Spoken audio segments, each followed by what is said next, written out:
Well, get your look camcorder out. Let's go. Well, you been wanting to talk? Come on. Congrats on. Thank you very much. Yeah. Yeah. We expected to be here, but obviously the journey goes through a whole lot of twists and turns and everything, including this game. What did it take to, you were down at the end of each of the first three quarters. What did it take to take this win out against this team? A little help, and then I don't know, man. I don't know. I ain't talking about this game. It's over. We in the playoffs. I want to focus on that. And we didn't play our best game. We know that. But whatever's behind us, we got to focus on the bigger picture. Everything's 0-0. What do you need this team to do before the first practice of the playoffs?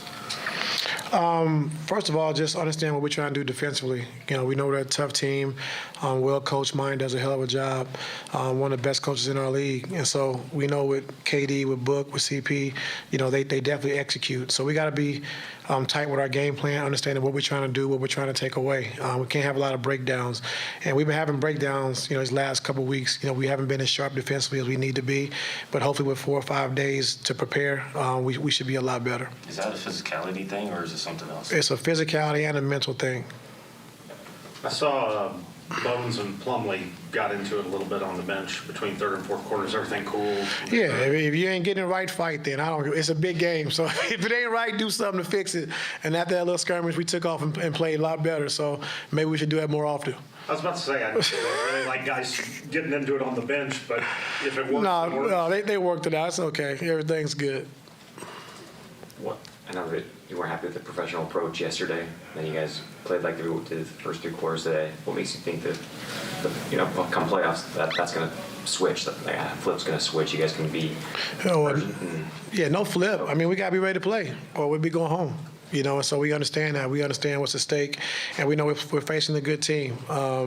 But 82 games, it's a long season. Guys in and out of rotation, a lot going on. And so for me, I just want to thank my coaching staff. It's been a tough year for us, all year, just grinding, and Kawhi missing 30 games, PG missing 30 games, Norm missing 25. Like, it's just been a roller coaster of a season. But for our coaching staff to stay with it and continue to prepare these guys the way we have, and then the guys in the locker room for fighting every single night, playing through adversity, playing through tough times, and getting here and solidifying the 5th position. That means a lot. It says a lot about our guys in the locker room. So I'm just happy with that overall. What has it been like to start the year with these title expectations, and then into the final minutes of the season, you might be in the play and you might not, depending on how things go in Minnesota and New Orleans? So what's that ride been like? It's been tough. Like I said, it's been hard. It's been a hard road, and when your 2 best players miss 60 games, and just trying to figure it out, and then you can make a trade and you acquire 4 new guys with 21 games left in the season, 3 new guys with 21 games left in the season, and then Russ comes in with 19 games in the season. It's been a crazy year, and so I'm just proud of our guys. Like I said, I'm proud of our coaching staff for just sticking in there, and now we start a new season. So I'm excited about the task at hand. I know our guys in the locker room are as well, but we got to be better than we have been over the course of the last week or so.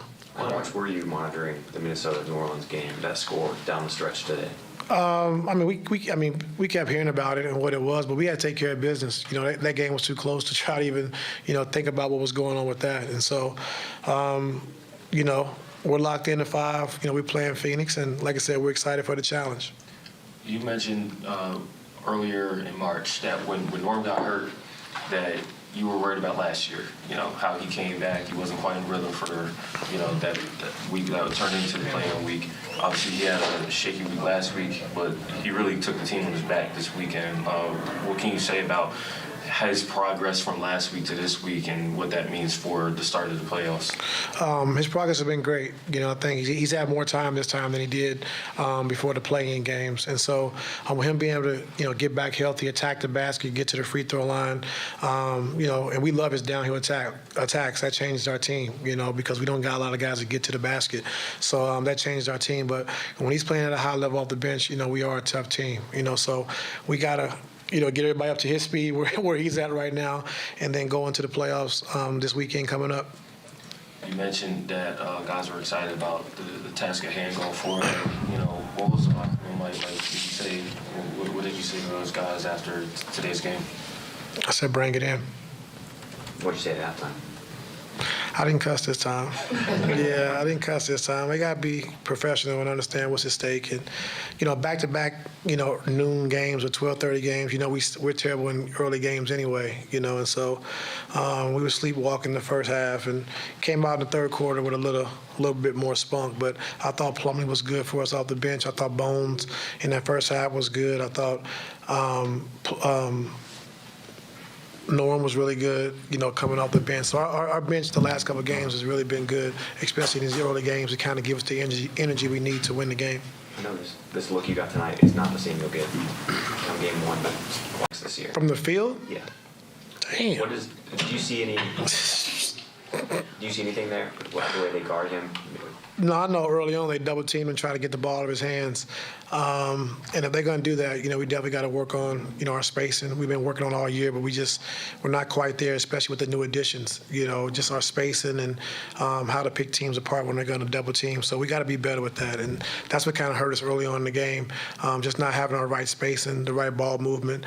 And we got to be better with that. So that's some things that we're going to work on before we start this series. What did you make of the fact that it was clear the jumpers just weren't there, and often we've seen games where you guys just keep shooting them.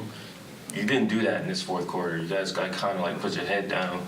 Everyone, Kawhi, Russ, Norm, they just put their head down and got to the paint, to their spots repeatedly. What do you kind of make of the offensive kind of decision making as you guys got through the game? Well, I think, like you said, Russ made some big plays, down the stretch, a couple offensive rebounds, a couple of putbacks. That was good. But we just talked about attacking the paint. We can't settle for jump shots. We're not making jump shots tonight. And then we shot 100 shots, which I don't know when the last time we've done that, just far as just trying to play with pace, trying to attack the rim, trying to attack early, which we did a good job in the second half, but not too good in the first half. Thank you, guys. Thank you.